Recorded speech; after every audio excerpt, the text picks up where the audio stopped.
Hi everyone, we are Semester 5 Group 1 student. My name is Darish. My name is Wensin. I'm Karen. I'm Sydney. And today our title will be Determination of the Concentration of Caffeine in Black Tea using Reverse HPLC System. The problem statement of our practical is determination of concentration of caffeine present in black tea using HPLC system that is reverse phase, and to observe if there are really 11 mg of caffeine present in the 100 gram of dried tea leaf, and if the labeling on the packaging were relevant. For the hypothesis, the black tea pack contains 11 mg of caffeine per 100 gram. Our objective is to determine the concentration of caffeine in black tea sample using HPLC system equipped with reverse phase C18 column. The materials and apparatus needed are a 2 gram black tea bag soaked in 100 ml of water, 1 liter of HPLC grade methanol, water 1:1 ratio as mobile phase. The pH of the mobile phase will be adjusted to approximately pH 3.5 using HCl, and caffeine stock solution of 100 ppm. We are also provided with 650 ml of volumetric flask.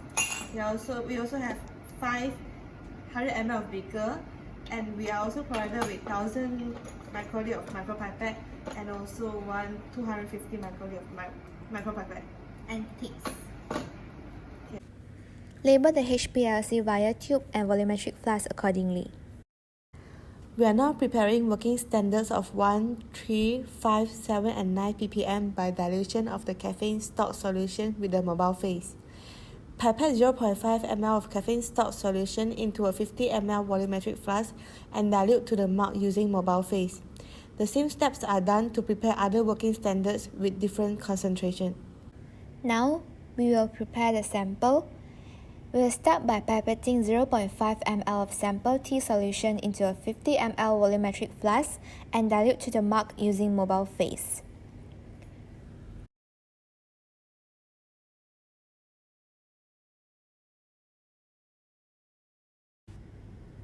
Pipette each working standards prepared from volumetric flask into HPLC vial respectively.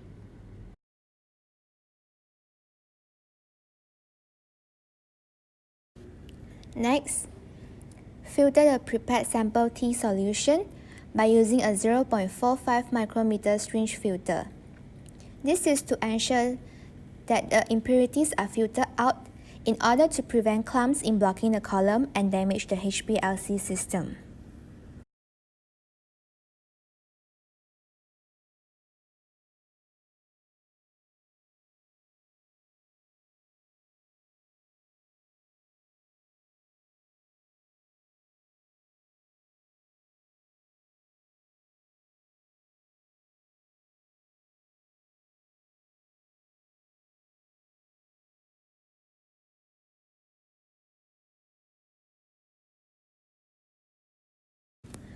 So now we have done preparing our sample solution and the 5 working standard solution. We will proceed to the instrument room and run the HPLC. Now we are going into the instrument room. Okay, so this is the HPLC machine. This is the mobile phase reservoir. This two is the pump. This is a refractive index detector, photodiode array detector, and the photo sampler. And this is the oven. You can open and see the column here. Belongs to Miss Chu. Okay. The type of chromatography that we'll be using in this practical is reverse phase chromatography. It has polar mobile phase and non-polar stationary phase. The HPLC system we use in this experiment is a reverse phase because it uses C18, which is non-polar, as the stationary phase, and it uses methanol and water, which is polar, as the mobile phase. There are 3 important methods in this practical test. The first one would be standard curve. Standard curve is one of the most important things as it will be used to quantify samples of unknown concentration. It can be done by obtaining the peak area at few points of known concentration. The second one would be filtering the samples before analyzing with HPLC. If samples were not filtered before being analyzed, there will be a risk of it clogging the HPLC system. The third one would be dilution of our samples. Dilution will help eliminate interference from other substances that may be present in the sample that can alter the analysis. Dilution will also lower the concentration of the analyte that is being tested so that it is in range. The column used in this HPLC test is C18 column. C18 column is a reverse phase HPLC column which has carbon chains bonded to the silica particles inside the column. As it is a reverse phase chromatography, C18 column is the stationary phase. This type of phase is hydrophobic and non-polar molecules will interact with it when they pass through the column, and the least hydrophobic component will elute first, followed by the more hydrophobic molecule. The detector used in this HPLC test is photodiode array detector. This HPLC uses multi-wavelength photodiode detector for high-speed multi-wavelength sampling and able to measure multiple wavelengths simultaneously. This detector was designed to satisfy demand for greater accuracy and sensitivity than a typical UV visible detector, but with a flexible multiple wavelength design. Detection time is the time taken for a solid to pass through a chromatography column, which starts from the injection to detection. Isocratic or gradient illusion. It is an isocratic illusion as constant mobile phase composition is used throughout the illusion. In this experiment, a ratio of 1:1 of HPLC grade methanol to water solutions are used as mobile phase. As the illusion time is around 2 minutes, there won't be enough time for us to change the mobile phase.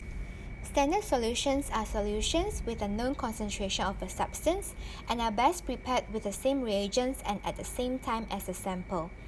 They are used to identify or determine the concentration of the unknown sample. Thus, the concentration range of the standards must include the expected for unknown. Calibration curves are constructed based on the standards, and it will show a linear relation between the absorbance and the concentration of caffeine, as the absorbance is directly proportional to the concentration of the absorbing species in the solution, according to Beer's law. Hence, the determination of caffeine concentration in black tea sample can be made by interpolating the calibration curve with standards, and the equation of standard or calibration curve can be used to calculate the concentration of the caffeine in black tea sample. Caffeine stock solution of 100 ppm was given to us to prepare a series of working standards. Concentration of stock solution of 1, 3, 5, 7, and 9 ppm will be prepared based on the table above. These are the results obtained from the HPLC test, which shows the peak area and the retention time.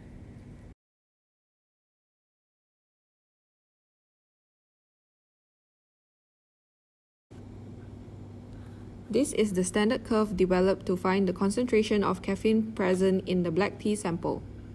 The equation obtained from the curve is used to calculate the caffeine concentration of black tea sample by substituting the peak area of the black tea sample into the equation. The caffeine concentration obtained is 2.93 ppm. Then, multiply it with 100 to remove the dilution effect. After converting the unit to milligram per 100 ml, the caffeine concentration of black tea sample is 39.3 mg per 100 ml. In conclusion, the hypothesis is rejected. The concentration of caffeine in black tea sample is 29.3 mg per 100 gram, which is not the amount stated on the labeling at 100 mg per 100 gram. Thus, the caffeine shown at the labeling was inaccurate.